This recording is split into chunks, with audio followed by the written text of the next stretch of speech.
कितने वर्षों में 10% वार्षिक साधारण ब्याज पर कोई धनराशि दोगुनी हो जाएगी। ये पूछ रहा है कितने वर्षों में।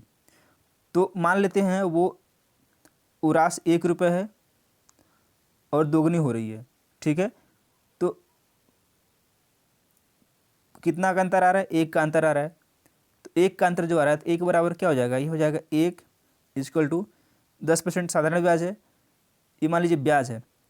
मूलधन कितना, 1 रुपये गुणे दर कितना है 10, समय कितना हो रहा नहीं पता, पूछा है, बटे 100 कर देंगे, ठीक है।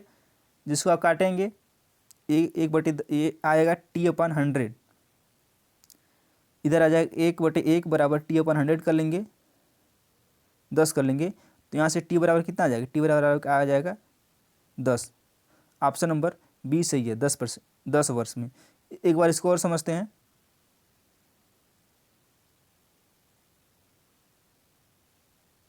मान लीजिए 1 रुपये है आपके पास, 1 रुपये और दोगुना हो रहा है ना, दोगुना हो रहा कितने वर्षों में पूछा गया, 10% का रेट है। तो 1 से कितना हो रहा है, 2 हो रहा है, अंतर कितने का, 1 का है। यानी कि जो ब्याज आ रहा है 1 रुपये का ब्याज है, ये जो 1 रुपया है ये ब्याज है, ठीक है। तो ब्याज बराबर क्या होता है, मूलधन गुणे दर गुणे समय, यानी कि 1 रुपये मूलधन, दर कितना है 10%, समय आपको नहीं पता निकालना है, अपन में 100 करेंगे, यहाँ से काटेंगे आ जाएगा 1/1, वहाँ मैंने 1 मान लिया है, इक्वल टू 10 T/10। और यहाँ से जब क्रॉस मल्टीप्लाई करेंगे तो T बराबर कितना आ जाएगा, T बराबर आ जाएगा 10 वर्ष। ऑप्शन नंबर बी सही है। आई होप आप समझ पाएंगे। अगला क्वेश्चन देखते हैं, इस तरह का क्वेश्चन वो भी है। किस साधारण ब्याज की दर से कोई मूलधन 20 वर्ष में 3 गुना हो जाएगा, यानी कि कौन सी दर पर कोई धन है वह 20 वर्ष में 3 गुना हो जाएगा। आइए इसको लगाते हैं। तो मूलधन क्या है, मूलधन इधर लिखेंगे मिश्रधन, मिश्रधन। मूलधन कितना मान लेते हैं 1 है, कितना गुना हो रहा है, 3 गुना हो रहा है। अंतर कितने का रहा है, 2 का अंतर है। ये 2 क्या है, ये 2 है, यही 2 क्या है, ब्याज है। तो ब्याज कितना है, 2 है।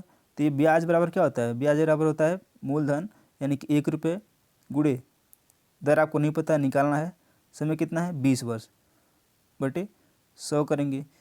इसको काटेंगे 20 से कम 20, 20 25 100 होता है। अब इधर मान लीजिए हमने 2/1 कर लिया है, अब क्रॉस मल्टीप्लाई करेंगे जब, तो आर बराबर कितना आ जाएगा, आर बराबर आ जाएगा 10। अरे यहाँ से करेंगे 5 दूना 10, इधर जाएगा आर बराबर 10 वर्ष, सॉरी 10%। तो यह 10% की दर पर ऑप्शन नंबर ए सही है। 10% की दर से 20 वर्ष में कोई धन 3 गुना हो जाएगा। ऑप्शन नंबर ए बिल्कुल सही है। रेलवे ग्रुप डी हो, सुपर टेट, जितने भी वनडे सारे एग्जाम होते हैं सभी के लिए इंपॉर्टेंट है। चलिए शुरुआत करते हैं और देखते हैं इसको कैसे सॉल्व कर सकते हैं। यदि a + 1/a = 5 हो तो a² + 1/a² का मान क्या होगा। और इस तरह क्वेश्चन कई बार आता है और ये बहुत ही छोटा क्वेश्चन है, मात्र आप बिना पेन उठाए इसको सॉल्व कर सकते हैं। चलिए देखते हैं क्या है। इसके लिए क्या करना है, जितना दिया होता है, क्योंकि इसका स्क्वायर में पूछा गया है तो जितना दिया है इसके बराबर में उसका हम लोग स्क्वायर करेंगे और माइनस में हम 2 कर देंगे, आपका आंसर आ जाएगा। 5 का वर्ग करेंगे तो आपके पास आएगा 25, 25 में से आप 2 माइनस करेंगे तो आपके पास निकल के आएगा 23, और 23 ही इस क्वेश्चन का आंसर है। Option number C is correct है। एक बार फिर से मैं बता दे रहा हूँ, जो नंबर दिया होता है, आप देखिए आप इसको कैसे सोच सकते हैं बिना जो है पेन उठाए। जो नंबर दिया है, ये नंबर दे दिया है 5, अब इसका क्या करना है, आपको स्क्वायर करना है। तो 5 का स्क्वायर कितना होता है, 25 होता है, और 25 में से आपको 2 माइनस कर देना है। तो 25 में से आप 2 निकालेंगे तब आपके पास आ जाएगा 23, और 23 इस क्वेश्चन का आंसर है। और ये भी इंपॉर्टेंट क्वेश्चन है, कमाल का क्वेश्चन है, ये भी क्वेश्चन बार बार रिपीट होता है, और ये भी क्वेश्चन यूपी टेट द्वारा पूछा गया है, और यूपी टेट में भी ये क्वेश्चन पूछा गया है। x + 1/x = 3 हो तो x³ + 1/x³ का मान क्या होगा, ये बताना है आपको। तो आइए देखते हैं इसको कैसे आप लगा सकते हैं। सबसे पहले मैंने स्क्वायर में बताया था कि आपको क्या करना होता है, स्क्वायर करके -3 -2 निकालना होता है। लेकिन इसमें क्या करेंगे, जितना दिया होता है, मान लीजिए 3 दिया है तो आप 3 का क्यूब पूछेंगे, क्यूब करेंगे। अब क्यूब करेंगे क्यों, क्योंकि यहाँ पर 3 क्यूब में ही पूछा गया है, तो इसलिए आप इसका क्यूब करेंगे। -3 × 3 करेंगे आप, ठीक है। तो 3 × 3 = 9, 27 होता है 3 का क्यूब, -3 × 3 = 9 होता है। अब क्या करेंगे, 27 में से आप 9 निकालेंगे तो आपको बचेगा 18, और 18 ही इस प्रश्न का उत्तर है। ऑप्शन नंबर ए करेक्ट है। अब इसको आप बिना पेन के कैसे कर सकते हैं, आप देख पा रहे हैं, मैं बता रहा हूँ आपको। 3 का क्यूब कर देंगे, 3 × 3 = 9, 27 हो जाएगा। 27 में से आपको 9 घटा देना है तो आपके पास आ जाएगा 18। ऑप्शन नंबर ए करेक्ट है। तो आई होप आप इंश्योरेंस शामिल करने पर एक बाइक की कीमत 44,000 हो जाती है। यदि इंश्योरेंस की दर 10% हो तो बाइक की मूल कीमत क्या होगी?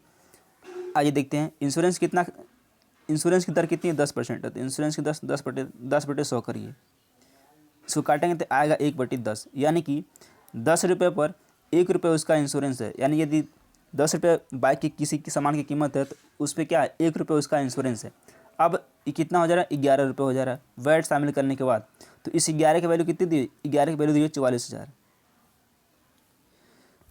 11 की जो वैल्यू है दी हुई है 44,000। हमको निकालनी मूल कीमत। मूल हमारा कितना है? 10 है। हमारा मूल कीमत कितना है? 10 है। तो 10 की वैल्यू निकालेंगे। 10 की वैल्यू निकालेंगे क्या करेंगे? 44,000 और गुणे 10 और बटे 11। इसको काटेंगे 11 कम 11, 11 से 44, 4 बार में ये 4,000 हो जाएगा। और 4,000 गुणे 10 करेंगे कितना हो जाएगा? 40,000। 40,000 ऑप्शन नंबर ए बिल्कुल करेक्ट है। इंश्योरेंस शामिल करने पर एक बाइक की कीमत 44,000 थी, लेकिन उस बाइक की मूल कीमत कितनी थी? 40,000 थी। ऑप्शन नंबर ए बिल्कुल करेक्ट है। फिर से देखिए, 10% उसका इंश्योरेंस रेट है तो 10/100 करेंगे तो आएगा 1/10 काटने के बाद, यानी कि 10 मूल कीमत है और एक उसका इंश्योरेंस है। इस तरह से सॉरी 11 की वैल्यू दी हुई 44,000। आपको 10 की वैल्यू निकालनी, यानी कि मूल कीमत निकालनी है, तो ये निकालेंगे तो आएगा 40,000। ऑप्शन नंबर ए बिल्कुल करेक्ट है। तो चलिए, किसी काम को पूरा करने के लिए ए, बी और सी को 784 रुपये में नियुक्त किया जाता है।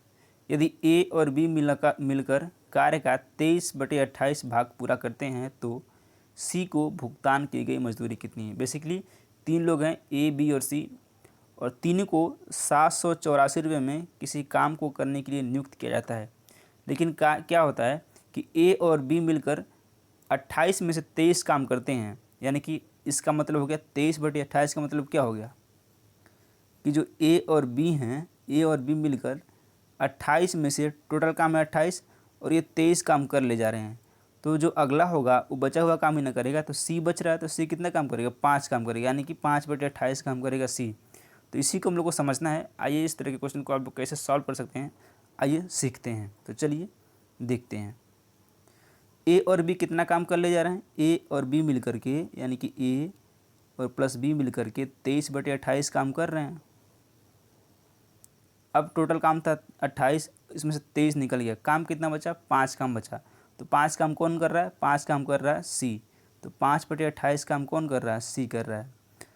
अब तीनों को काम करने के लिए कितने रुपए दिए जाते हैं? 784 रुपये। और इसमें पूछा है कि सी को भुगतान की गई मजदूरी ज्ञात करें। तो हमको सी की वैल्यू निकालनी है कि सी को कितनी मजदूरी मिली। तो सी का भाग कितना है? 5/28 है। तो आप क्या करेंगे? 5/28 सी बराबर ऐसे लिख सकते हैं 5/28 गुणे टोटल कितनी रकम थी? तो ये थी 784 रुपये। अब आपको कुछ नहीं करना है, इसी को सॉल्व कर लेना है, आपका आंसर आ जाएगा। इसको काटते हैं, 7 चौके 28, 4 बार में जाएगा, 7 एकम 7, 7 एकम 7, एक बचेगा 14, 7 दूना 14, फिर 4 से कट जाएगा, 4 एकम 4, 4 दूनी 8, 4 8 32, ये आ गया 28 गुणे 5। डायरेक्ट गुणा कर सकते हैं, 5/40 को 0 हासिल 4, 5 दूनी 10 और 4 14, यानी कि उस सी को कितना मिलेगा? 140 रुपये मजदूरी मिलेगा। और इसकी ऑप्शन दिया है, ऑप्शन नंबर बी में करेक्ट हो जाएगा। फिर से एक बार समझ लेते हैं। ए और बी द्वारा 23/28 काम किया जा रहा है, यानी कि टोटल काम जो था 28 काम था। 28 में से 23 काम ए और बी मिलकर कर ले रहे हैं, तो जो काम बचेगा वही तो सी करेगा। तो सी करेगा 5/28 काम, जो कि हमने यहाँ पर लिखा हुआ है। अब हमको सी की वैल्यूज निकालनी है। तो सी का मान 5/28 है, गुणे 784 रुपये टोटल मजदूरी थी। तो इसको हमने गुणा कर लिया। अब इसको काटेंगे तो आ जाएगा 140, जो कि हमारा यही सही आंसर है।